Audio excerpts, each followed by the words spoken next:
आजची राज्य मंत्रिमंडळ बैठक संपन्न झालेली आहे। मंत्रिमंडळ बैठकीमध्ये 7 मोठे निर्णय घेण्यात आले। राज्याच्या विकासासंबंधित प्रस्तावास मंजुरी देण्यात आली आहे। राज्य मंत्रिमंडळाची बैठक संपन्न झाली। या बैठकीमध्ये 7 मोठे निर्णय घेण्यात आले। मंत्रिमंडळ बैठकीमध्ये नेमके कोणकोणते निर्णय घेण्यात आलेत आपण पाहूयात ग्राफिक्सच्या माध्यमातून।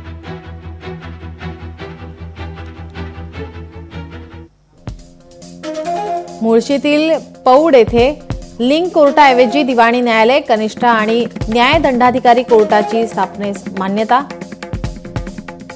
ठाणे जनता सहकारी बँकेत सार्वजनिक उपक्रम महामंडळांना खाती उघडण्यासाठी परवानगी।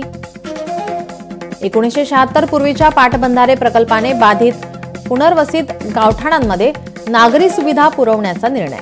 महाराष्ट्र राज्य आधार सामग्री धोरणास मान्यता। राज्य डेटा प्राधिकरण स्थापन करणार। बारामतीत नवीन पशुवैद्यक पदवी महाविद्यालय स्थापन करण्यास मंजुरी।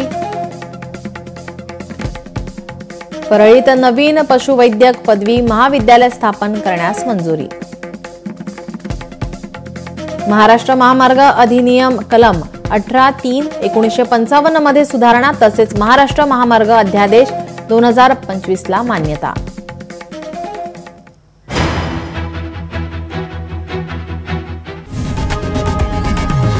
लोकशाही मराठी ऐका, पहा, जागरूक रहा।